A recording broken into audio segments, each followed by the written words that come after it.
रहीम अस्सलाम वालेकुम नाजरीन, आपके साथ एक बार फिर मौजूद हूँ।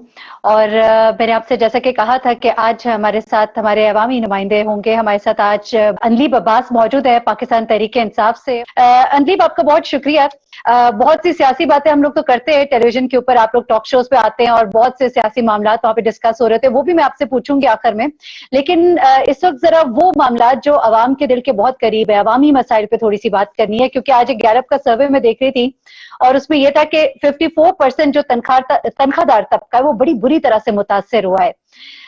थोड़ा सा इस बारे में बताएं, क्योंकि पीटीआई की हुकूमत जब से आई है सबसे ज्यादा जो तनकीद हो रही है आप लोगों पर वो है महंगाई के हवाले से, और फिर उनकी तनख्वाहें ना बढ़ाना बजट के अंदर, और उसके बाद फिर ये जो लोग 27% के करीब है जो बेरोजगार हो गए, 27% के करीब है जिनकी तनख्वाहों में कटौती हुई है। तो कुछ है फ्रेमवर्क में पीटीआई के कि कुछ इन लोगों के लिए करेंगे? बहुत से लोग इस वक्त हमें सुन रहे होंगे, जानना चाह रहे होंगे। जी Mehreen, thank you very much for inviting मी।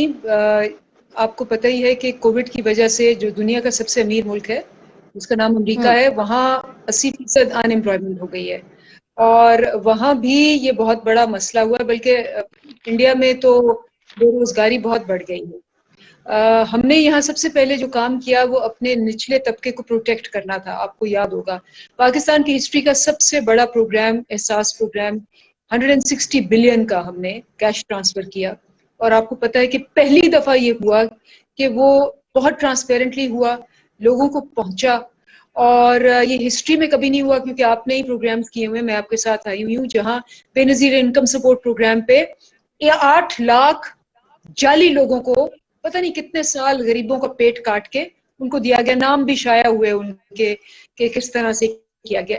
यहाँ हमने कोई 50 लाख खानदानों को हमने कैश ट्रांसफर किया, और वो एक भी, जैसे मैंने कहा, नाम आपने मीडिया में नहीं देखा होगा कि किसी ने गलत किया। नंबर 1। नंबर 2, जैसे आप कह रही हैं, अमेरिका, यूरोप, हर जगह कोविड की वजह से एक इंडस्ट्री बंद हुई, शटडाउन हुई और बेरोजगारी है। इसमें टाइम तो लगेगा, लेकिन पीटीआई ने जो सबसे बड़ी बात कही थी, उन्होंने कहा था सबसे पहले तो जो सबसे निचला तबका है हमने उसको डील किया ताकि उनके खाने पीने का बंदोबस्त हो, और हमने एहसास प्रोग्राम के जरिए उनको सोशल प्रोटेक्शन भी दी। अब उन्हीं लोगों को एहसास प्रोग्राम के जरिए हम एम्प्लॉयमेंट और स्किल डेवलपमेंट और वो जो हमारा कामयाब नौजवान प्रोग्राम है उसके जरिए वो भी दे रहे हैं।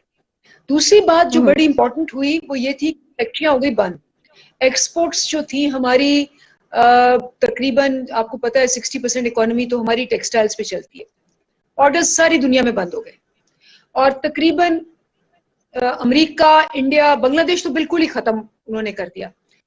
और हम बहुत लकी हैं कि हमारी एक्सपोर्ट्स अब दोबारा से चलनी शुरू हुई है, क्योंकि हमारे लोगों ने पीपी इक्विपमेंट बनानी शुरू कर दी है, बल्कि ना सिर्फ बना रहे हैं, एक्सपोर्ट कर रहे हैं इस वक्त। तो इंशाल्लाह आप देखेंगे नौकरियां मिलना शुरू हो जाएंगी दोबारा फैक्ट्रियों में। और खान साहब का भी आपको पता है, वो हमेशा से एक बात करते थे, उन्होंने कहा कि हम बीमारी से बचा लेंगे लेकिन भूख से लोग मर जाएंगे, तो हमें दोनों चीजें साथ। पर अनलीब बात यह है ना कि आप बिल्कुल दुरुस्त कह रही हैं, आप दुरुस्त कह रही हैं कि जो एहसास प्रोग्राम है नो डाउट एक बहुत अच्छा प्रोग्राम है, उसके अलावा कोरोना जैसी जो सिचुएशन आ गई वो उससे भी हम डिनाई नहीं कर सकते। लेकिन जो डेली वेजेस वाला बंदा है ना, जिसने रोज रोटी घर जाके खानी है, और जब उसको रोटी नहीं मिलेगी, आपको मालूम है कि आज रोटी का रेट क्या है? 12 रुपए, 15 रुपए का नान है। तो ये किस तरह से एक गरीब आदमी जो दिहाड़ीदार है वो किस तरह से रोटी खाएगा? जो वो बाहर होता है वो तंदूर से रोटी लेके खाता है, और 9 से 10% जो है महंगाई जो है वो बढ़ गई है। पेट्रोल जब पीछे कम किया तब भी वो ट्रांसफर चीजें नहीं हो सकी। तो पीटीआई पे जो ज्यादा क्रिटिसिज्म हुआ वो मिसमैनेजमेंट का भी हुआ कि आपने कोशिश की थी ट्रांसफर करने की वो बेनिफिट, लेकिन पेट्रोल की कीमत कम होने पर भी बेनिफिट ट्रांसफर नहीं हो सका। तो इन चीजों को कैसे एड्रेस और कब एड्रेस करेंगे? देखिए, एक तो ये बात है कि आप ये माने कि आज तक 70 सालों में किसी ने माफिया को टच नहीं किया। जब माफिया को टच करें तो इकट्ठे हो जाते हैं। शुगर माफिया, आटे माफिया, अब ये सारे बहरान हैं और ये इकट्ठे हो गए हैं, लेकिन हमने डील किया। देखिए, आज आटे की प्राइस जो है वो 300 रुपए कम हुई है, इन्होंने बढ़ाई है, इस पे एक्शन हो रहा है, और हम जब एक्शन लेते हैं तो हम छोड़ते नहीं है, चाहे हमारा अपना कोई बंदा हो। नंबर 1।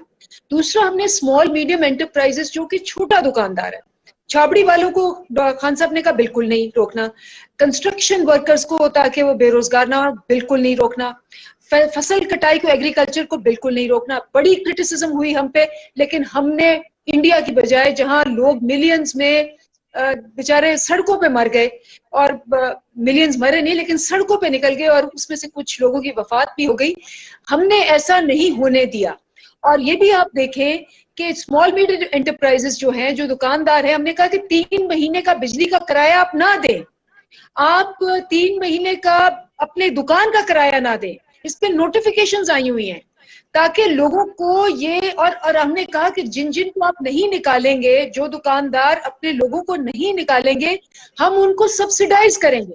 अब अगर आप ये कंपेयर करें कि हम दुनिया के, जब हमें इकोनॉमी मिली तो मूडीज ने कहा कि जी अनस्टेबल रिस्क इकोनॉमी, और दुनिया में, साउथ एशिया में भी हम बांग्लादेश से भी नीचे हैं जब हमें इकोनॉमी मिली।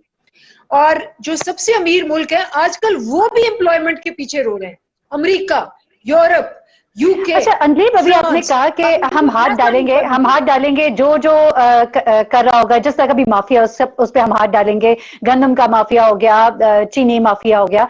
अभी पेट्रोल के टाइम में बड़ी हेडलाइंस लगती रही थी कि इमरान खान साहब ने हुक्म जारी कर दिया है, लोग पकड़े जाएंगे जो लोग भी इस वक्त स्टोरेज कर रहे हैं और नई लोगों तक प्रोवाइड कर रहे हैं। लेकिन उसके बाद मैंने खबर नहीं सुनी कि कोई ऐसी बड़ी पार्टी जो है वो पकड़ी गई हो, बड़े पेट्रोल पंप के जो मालकान थे वो पकड़े गए हों, जिन्होंने स्टोरेज की थी उस वक्त। उल्टा आप लोगों ने मौका दिया ऑपोजिशन को बोलने का। जिस वक्त आप लोगों ने प्राइस बढ़ाई है, 25 रुपए एकदम से बढ़ गई, जाहिर सी बात है बढ़ानी पड़ी आप लोगों को जिस भी वजह से, लेकिन लोगों पे हाथ नहीं पड़ा, अभी तक पढ़ नहीं सका। आप कहते जरूर है लेकिन पढ़ नहीं सकता, वजह क्या है? देखिए, 2 तरीका हो सकता है। या तो आप ऐसा करें कि आप सऊदी अरेबिया वाली गवर्नमेंट बन जाएं, इनको उठाएं, कमरे में बंद करें और 2-4 के गले उतार के वो कर लें। या फिर आप जमहूरियत है, जमहूरियत होता है कि जी आप पहले इंक्वायरी करें, फिर वो उसकी रिपोर्ट आती है। रिपोर्ट के पर इदारे हैं, या तो इमरान खान साहब बैठ जाएं, बादशाह बन जाएं और कहें जी इसको उतारो, इसको रखो।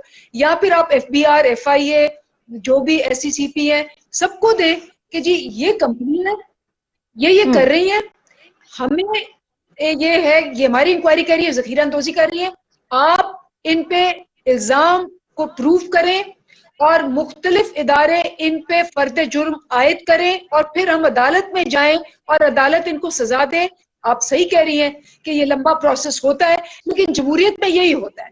हाँ, ये हो सकता है कि जी मैं आपके कहने पे, आप मेरे कहने पे कि जी ये बंदा ऐसा, वो बंदा ऐसा है, जैसे पहले होता रहा है कि हम अपने फेवरेट और बायस बंदे। हमने एक इंडिपेंडेंट प्रोसेस से जाना है। जमहूरियत के अंदर आप इदारों के जरिए आप काम करते हैं, आप इंडिविजुअल्स के जरिए काम नहीं करते।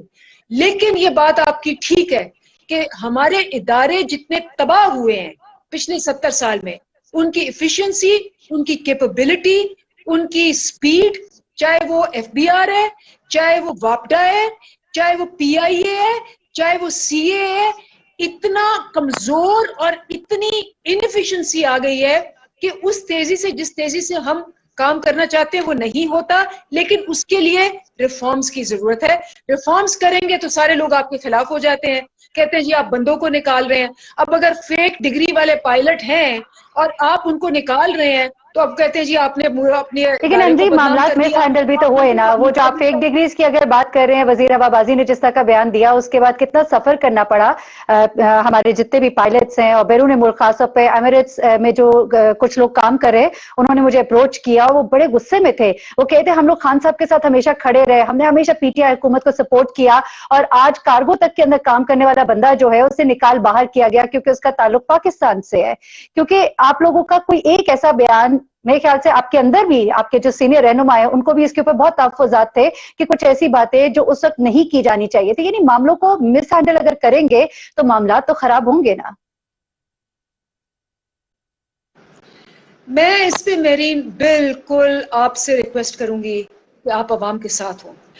मैं सवाल करती हूँ, आपका या मेरा 4 क्रैश हुए, हर एक की इंक्वायरी नहीं आई, हर एक को छुपाया गया, हर एक को दबाया गया, 4 क्रैश हो गए।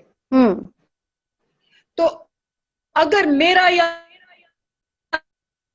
अल्लाह माफी दे उन एक भी त्यारे में बैठा होता, आज हम बैठ के कह रहे होते कि नहीं कोई बात, अगर वो मेरी वालदा थी या मेरा बेटा, उसको कुछ हो गया बात नहीं, लेकिन ये का नाम हमें करना चाहिए, मुल्क का नहीं करना चाहिए। पायलट से गलती हो ही जाती है। हुए 10 साल में दुनिया की किसी एयरलाइन में नहीं हुए, क्योंकि इन्होंने भर्तियां जो की वो गलत की। जब तक आपकी हम बात इदारों को से ठीक नहीं 100% करेंगे एग्री करती ये हूँ। मैं होता आपकी बात रहेगा। से जब तक हम 100% एग्री लेपापोती करती हूँ करेंगे अंदीप ये साहिबा। होता रहेगा। बिल्कुल सही, आपने बिल्कुल दुरुस्त फरमाया, ऐसा होना चाहिए। वाकयात मामला आप जो होते आवाम के रिपोर्ट साथ होते हैं, हाँ आवाम ठीक की है, आवाज ठीक बनिए, है, लेकिन आप वही आवाम की लोग जो आवाज बने। लवाहिकीन है वो मेरी अभी अब भी मेरा वो टाइम खत्म हो गया है। ठीक है, ठीक है, आपका बहुत शुक्रिया, आप हमारे साथ इस वक्त मौजूद थी और अवामी मसाइल पे हमने आपसे बात की। नाज़रीन, क्योंकि मैं बात करना चाह रही थी, बहुत से और मसाइल थे, लेकिन चूंकि वक्त की कमी है और उन्होंने 8 बजे एक प्रोग्राम में बैठना था, लेकिन ये जरूर है कि मामला जो है जिस तरह से मिस हैंडल हुए उसके लिए भी जवाब देना है पीटीआई को। डेफिनेटली इमरान खान साहब चाहते हैं कि मामला को अच्छे से हैंडल किया जाए, लेकिन अच्छे से हैंडल करने के लिए मैनेजमेंट की बहुत जरूरत है, और जब मिस मैनेजमेंट होती है तो वही काम जो अच्छे से करना चाह रहे होते हैं उस काम में बहुत सा बिगाड़ हो जाता है, और उस बिगाड़ की वजह से बहुत से लोगों को बहुत से मसाइल भी होते हैं। इंशाल्लाह आपके साथ बाती रहूंगी मुख्तलिफ मामला के ऊपर, मुख्तलिफ पॉलिटिशियंस के साथ भी और तज्जियाकारों के साथ भी। आप लोगों के जो मसाइल हों, जो प्रॉब्लम्स हों, वो आप जरूर मुझे मैसेज कीजिए, इनबॉक्स कीजिए। कोशिश करूंगी उन मसाइल को जरूर उठाऊं और आवाम के कटहरे में उन तमाम लोगों को लेकर आए जो आप लोगों के सवालों के जवाब देने के पाबंद हैं। मुझे मेहरीन सप्तान को इजाजत दीजिएगा, अपना बहुत ख्याल रखिएगा, अपनी दुआ में मुझे भी याद रखिएगा। अल्लाह हाफिज।